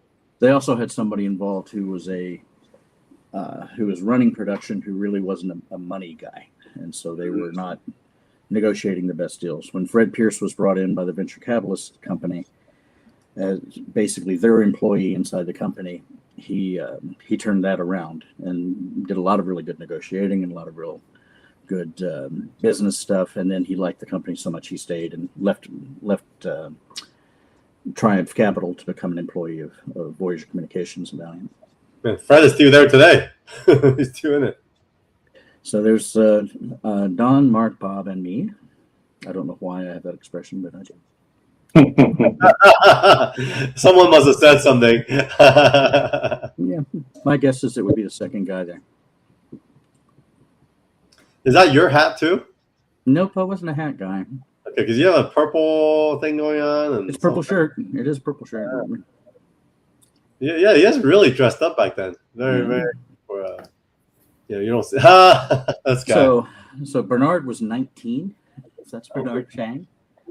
And, that's hilarious. He had already been. I don't remember if he was the water boy for the Miami Heat or what, but he had done stuff for the Miami Heat. And then I believe Bob discovered him at San Diego Comic-Con. So he's always been a bit of a character, huh? Yeah, always. I love Bernard. I don't get to see him very often. I see him at conventions from time to time. Yeah, I see him pretty often. We do a few different kind of social groups together. So yeah. Well, I don't know if he's moved, but he had bought a place downtown, which really, really close to Dinesh's place. Yeah, they're right down the street from each other, and he has a place in Taiwan now too. So he has a girlfriend there, and he basically spends half the time in Taipei. I saw he'd been posting stuff in overseas, so that makes sense. Over here, yeah. So Tony Bedard in the foreground, and then Fred Pierce. Hey, Fred Pierce too. He's a kind of a sly guy, like venture cap looking. I'm all about the numbers. Well, Fred was that was his job. He was the business guy, and very but loved the creative aspect of things, and loved being around creative people, and so forth. Very supportive of me personally. Yeah, I like Fred. I met him briefly at Baltimore the year before last, I believe. There he is again. Awesome, Fred. Maurice, and I think that's Todd Britton, who's another artist we had, and then that's Sean. Hey, Sean. Yeah. We know Sean. Yeah, we know Sean. Look at Sean. Yeah. Look, cool window. You guys look out, and that's the city, huh? Yeah, and again, just slightly to the left is the Empire State Building. But when I got there, what I thought was really cool was that these Frank Miller water towers are all outside of our windows. It looks just like Daredevil. Yeah. I just thought that was the coolest thing in the world. So. Yeah. So proximity-wise, where was Marvel? Where was DC? Were you guys all kind of on the same block, or were you guys? No, not at all. DC right then was like 1375 Broadway or something like that, up near the David Letterman show, across the street from David Letterman. And Marvel, I believe at this point was, I want to say they were still on Madison Avenue. Like, I don't know if they were still at 575 Madison, but they were over on Madison Avenue. I did go to visit them a couple times, and we're on 7th Avenue between 27th and 28th. So we're right across from what they call FIT. So this is a production artist who's going over and checking a script. So he's probably doing some in-house lettering corrections. No, this could have been you. Say it again, please. He was saying that could have been me. With the same mischievous smile. Yes, he does. Yeah, they called him Iago, but his name was Santiago Vasquez. He's like, hey. I have no idea who's making the gesture at us. On the far right is Mike Cavallero. So this is from the batch of photos I didn't take. This is taken by Charles Lister. But the far right there is Mike Cavallero, colorist, who does a lot of stuff still today. I love seeing what's on the wall. Look at this. Right. What poster is this? Do you recognize this, Jason? Yes, the Rye 1 cover with the flip book. Magnus. That's the first book. Right? Oh, yeah, the Magnus. Yeah. So was Rye a big deal for you guys when you guys were creating Rye, since it was like the first kind of original character? It wasn't a terribly successful book for us. No. It wasn't? Wow. No, Rye was, unfortunately, Rye and Shadow Man were two of the books that didn't take off immediately. And I love Shadow Man. Oh, I do too. Yeah. But, and I don't know if you've heard me tell the story or not, but shortly before this photo was taken, I came in. We'd grown quite a bit. And Martin Stever, we knew him as Marty, we'd hired him from Capital City to do sales. And I come in from lunch, and there's a big meeting in the conference room, and I'm like, okay, why wasn't I told there was going to be a big meeting in the conference room? And so there's Bob and Fred Pierce and Steve Mazarski, our publisher, and Marty Stever, and maybe a couple more people. And I'm like, what's up? And I said, well, we're just talking about, we think we're going to cancel a couple books, Kev. It's like, why? He said, well, they don't sell as well as the others. I said, well, Yeah. there will always be something that doesn't sell as well as the others. That's how that works. And which two do you want to sell or cut? And he wanted to cut Archer and Armstrong and Shadow Man. No. And I said, I turned to Fred and I said, am I right that those both do somewhere around 85,000 copies a month right now? Yeah, it's about right. I said, and our break even is around 22,000 copies a month, right? My gosh. Yes. I said, okay. So those two books pay my salary, Marty's salary, maybe Fred's salary. Why do we want to cut them? We didn't cut them. Wow. Yeah. So it was an interesting thought process because it was at a time period where, Bloodshot might have been doing 330,000 copies. So, and That's so many by today's standards. Oh, it's huge.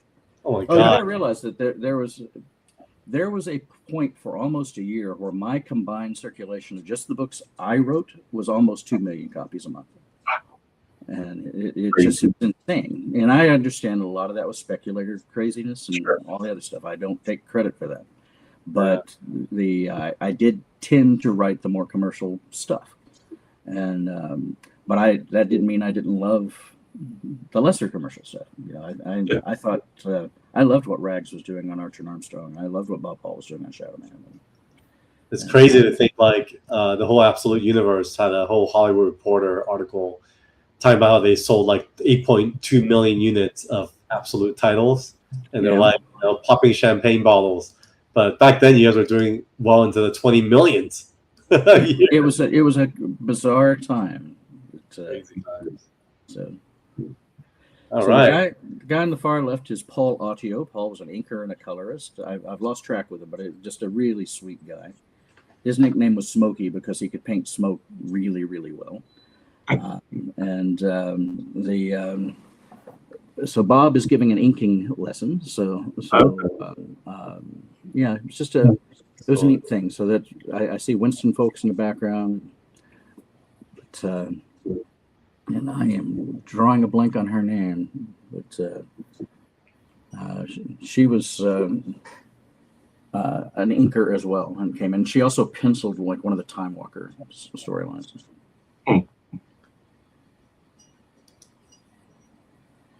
So you've heard me say that Charles Lister took a lot of these photographs. That's Charles on the far right that you just passed over. Right here?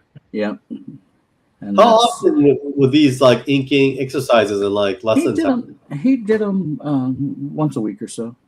Oh, and then that's Robin Klein is the girl with the dark hair. She was an editor, an assistant editor. And that's Jade Mady. Jade was the original in-house letterer.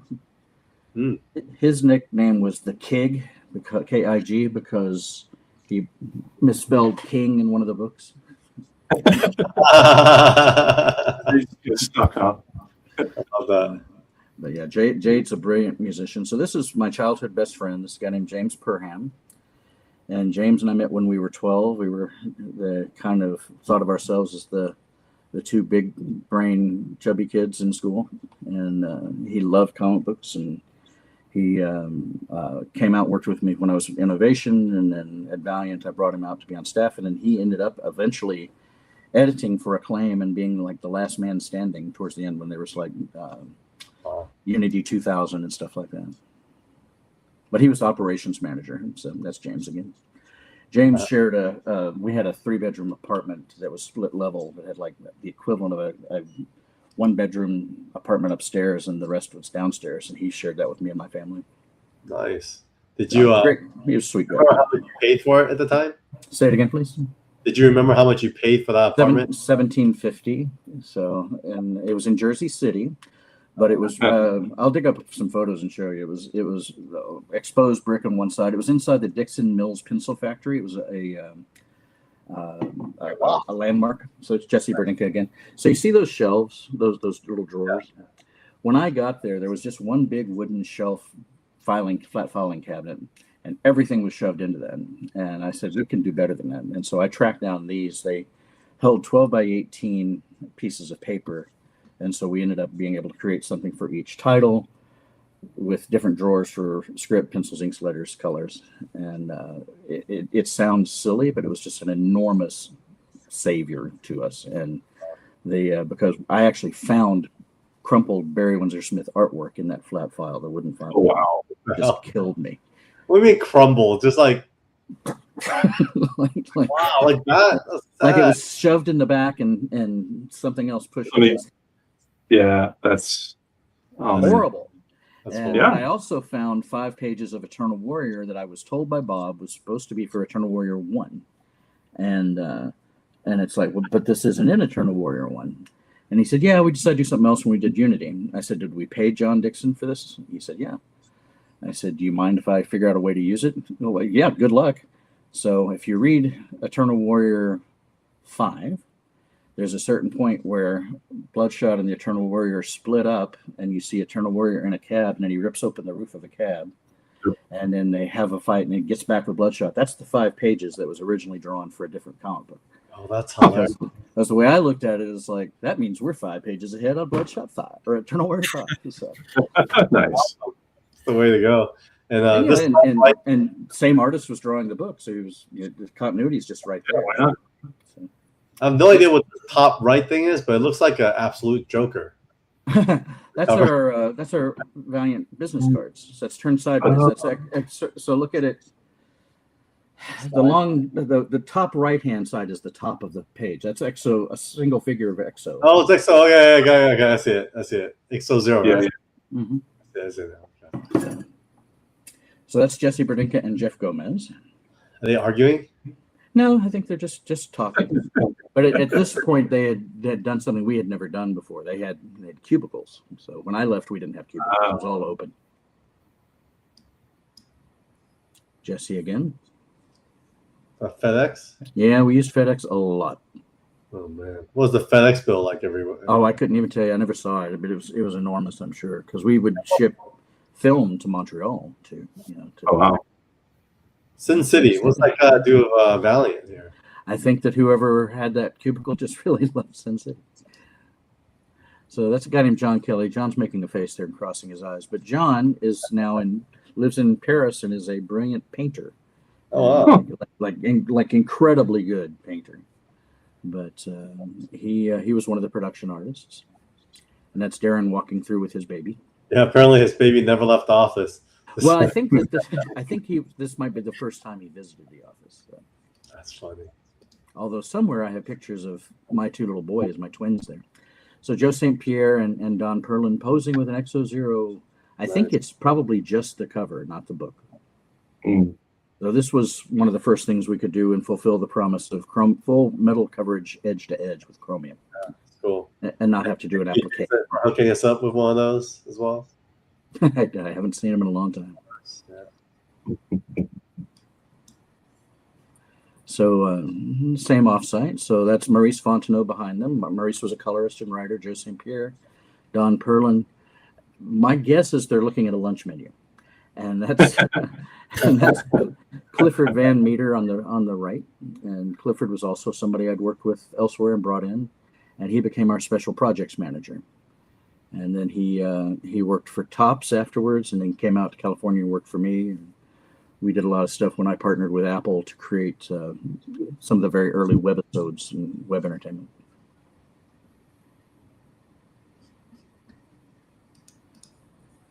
Joe again. John Kelly and Randy. So these are production people. John Hartz, who's our brilliant genius marketing guy. Nice. John is, he really was, and I assume is. He fell off, he purposely kind of went off the grid and doesn't have contact with anybody hardly. So Why? I don't know. I honestly don't know. I know he was able to walk away from the Acclaim sale with a lot of money, and he bought some land in Ohio and said, so long. So I saw him maybe 6 months later and he came out to San Diego Con, and that's the last time I've seen him. But he's still in touch with a mutual friend named David Scroggie. Dave Scroggie was the editor-in-chief of Pacific Comics, and John worked for Pacific when he was young, and that's somebody we have in common. So I asked Dave about him from time to time. But John was brilliant. John was the guy behind every good idea we had in marketing stuff, from giving away Unity Zero and the sweepstakes and the coupons and all that kind of stuff. He also was behind the idea of doing 2 issues a month for Birthquake, which I disagreed with, and I don't think did very well for us. But almost everything he did was just brilliant. The gold logo program, all that stuff was his. Great idea. Yeah. Yeah, that's John.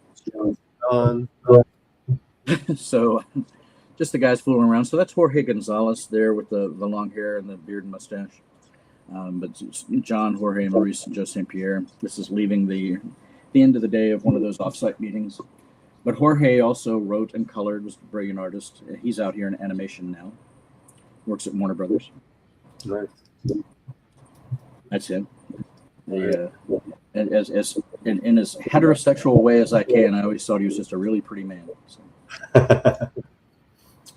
So Scott Friedlander on the right. That's a Russ Manning panel blow up from the original Magnus up top, and then that's Ken Bell working on the machine. I am through having machines tell me what I can and cannot do. Which makes sense. How's it going? So me and Bob Hall. That's my green vet jacket that goes with the purple shirt. So. Yeah, a lot of suits. Oh, they were a lot cheaper. So I mentioned that we went on this bus tour. So that's me and Howard Simpson on the right. Howard did Harbinger and a bunch of different things. And the guy in the middle is Derek, who was our bus driver. But he was affiliated with Mazarsky and Aerosmith and just told fascinating stories about like everything from celebrities doing way too many drugs to going to brothels in Holland and stuff like that. So it was a fascinating guy. It was an endless stories. I like this too. Heroes Illustrated. Remember this? Illustrated. It's a great magazine. So that's me waiting. It's Sean behind me, and then me waiting for a piece that I'm pretty sure I'm waiting for Maurice to finish, so we can send it off and get color separated. Oh, so you spent a lot of time with the artist then, huh? You kind of sit next to them. Oh, yeah. At the airport. Yeah, I mean, the whole room, my office is, my desk at this point was just down the way at the corner.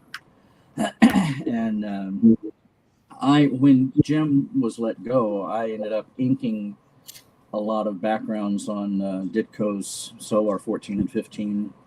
And then my wife was a colorist, so we would go and arrange somebody to sit our kids, and then we would stay late and work on books and try to make sure that when Jim was let go, Mazarsky came over to me and said, "It's okay if we don't ship anything this week. People will understand." And I said, "I think that it's really, really important that we don't miss a ship day." This is like evening. It looks like the lights are all down. Like, is this evening time? That's my guess. Yeah, I commented on the same thing because this is lit with a flash, which is why it's closer to us. I don't know. So the guys are working in the dark? Well, that's what's weird because I just wonder if it's just an underexposed photograph. Okay. I mean, this kid looked young right here. It looked like 12-year-old Sean. 12-year-old Sean. But it looks like his light's not on his desk. So yeah, okay. What are the child labor laws like back then? Sean was also like 26 or 7 at the time, so because we're the same age. We're real close. Well, I'll skip to this. Back here, okay. Some reason it's in there twice. That's Charles, the guy who a lot of these photographs are taken with his camera. Okay.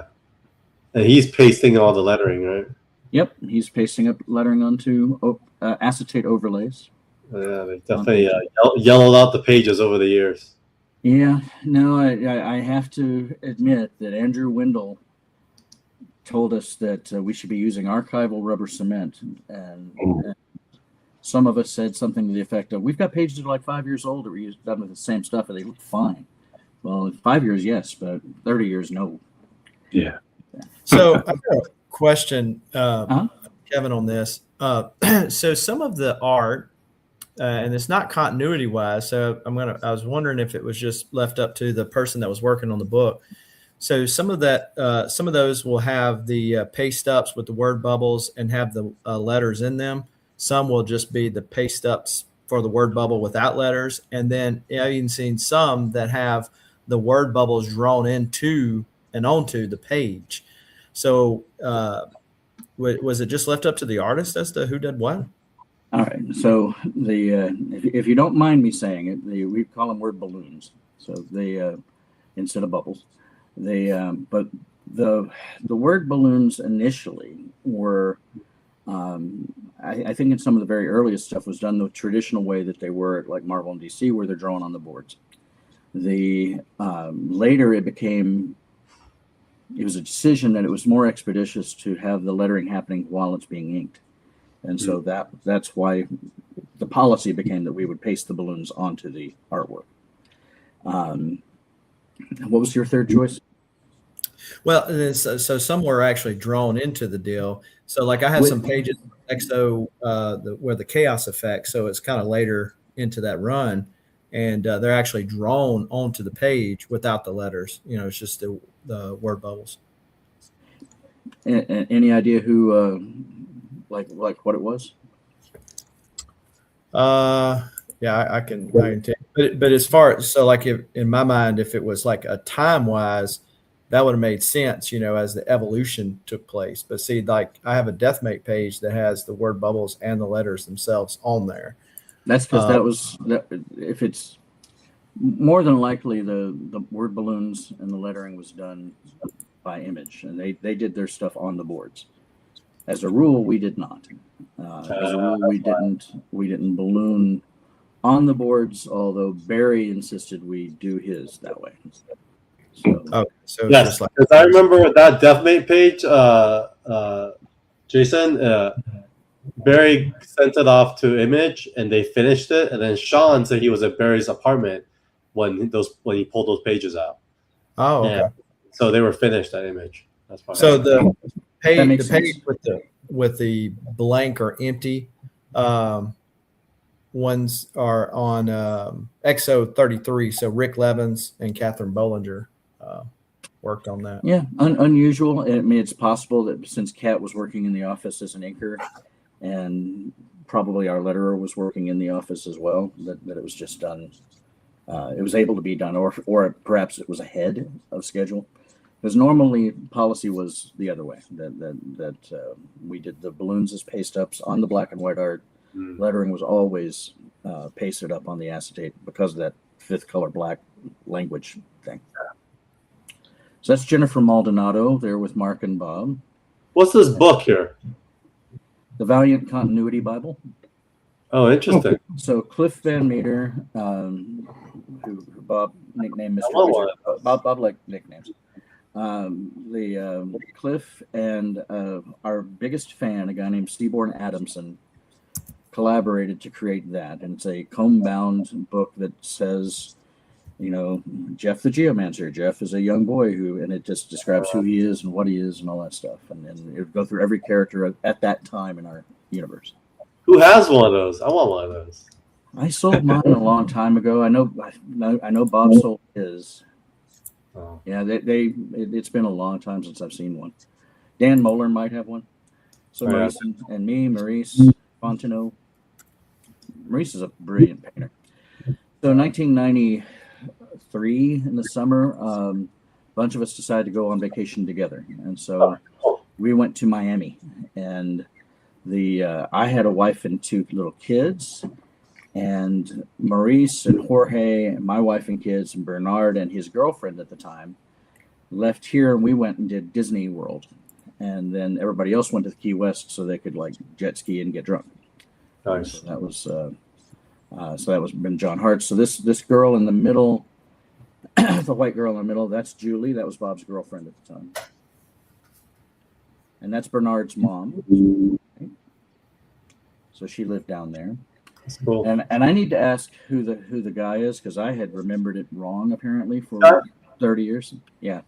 Because I thought that was Sean's dad. But Sean says I never met his dad. So It's David Michelini, Uh, big Iron Man writer. He did rock and hardcore. nice. Spider-Man. Spider-Man, yeah, Venom, all that stuff. Yeah. Yeah. So that's Becky Perlin and Don Perlin and me. So Becky and Don. Sideburns are here for this guy. What's that? He got some serious sideburns. He does. Well, there's a great picture I saw the other day in an old Marvel calendar where he has like long hair, like Beatles hair. Yeah. So a guy named Rob Johnson, Rob lettered for us. There's one of the Shadow Man t-shirts. And Dope Cliff shirt. Van Meter. Cliff had fallen and broken a leg. Oh, no. But yeah, Cliff's no longer with us. Rob actually lives in the Pacific Northwest and he manufactures like custom wallets. They're like really nice wallets. So interesting. Adventures. So that's Tom Ryder, who's an inker for us. Mike Leake, who did Exo Man War. They did that together. And I don't know who anybody Mike else in the Leake? photo. This? That's the teddy bear looking guy right there's Mike. No, yeah, the one next to Tom. So in the middle of the green shirt. Yeah, that guy. That's Mike Leake? Yep. So Mike had done Robotech and some other stuff in the independent market, and then he did Exo for us. Where's Mike now? I don't know. I see him on Facebook every now and then, but it's mostly like wishing each other happy birthday kind of thing. I don't know what he's up to.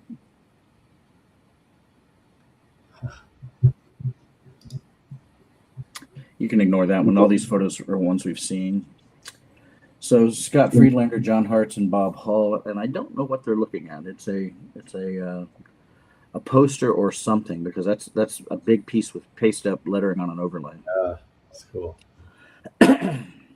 I like this cover. This one, I want The this. Armorines, yeah. Who has this? Does someone have this? Don't know. That's Jim Calafiore. Yeah, California. Jim and I had worked together at Caliber Press, and then somehow he met Bob, or I think separately, and got brought on. Sean. Child labor again. Yeah.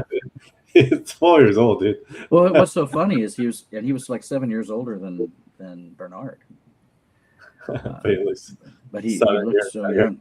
He was, and I think he'd already studied like architecture and stuff by this point. Yeah, he was a little. He told me he was like, he ever went to architectural school by the time he went. A guy named Simon Eric. Simon, really bright guy. He and I got together and wanted to do 3D animation and stuff. We pulled our resources and bought some software. A year later, he bought Softimage, which was like a really high-end package. 2 months after that, he had Citibank as a client. He really rolled with it, and ended up building a big company in Texas to do high-end website design, and does a lot of cool stuff. But yeah, Simon Eric, Tony Bedard. Tony went on to DC, and he was with Billy out at doing She and stuff like that for a little while. Billy Tucci. Oh wow. So Don Perlin again, and that's Randy with the sort of afro hair. Don living the life. I got this right here. Yeah. Bloodshot 2, was it? So this is in my home. This is my editing bay at that time. So the first year I had moved to San Diego, everybody that came out for San Diego Con came to the house, and we had a big barbecue. So that's Bernard and Maurice and Sean. It's my ex-wife, Carol. And you've heard me talk about the guy that owned all the artwork. That's his wife, Carrie Lee. Okay. And the people behind the TV are Simon and his wife, Cherie. I used to have a belt like this. Say it again. I used to have a belt like Bernard's wearing. Oh, yeah. Raphael was his name. Rafi is what he went by. John Cebollero, Rodney Ramos, and Andy Kovalt. Rodney has inked a lot of stuff over the years. And Andy Kovalt is a background painter for Warner Brothers now for animation. It's so cool to hear where everyone ended up. Oh, yeah. I think Andrew was just saying that this is how I really ink. I do it all with my mouth. That's a cool page. That's a cool shot as well. And then that's Charles Lister, the guy whose camera we're taking the shot of the Twin Towers behind him. Twin Towers, wow. Yeah.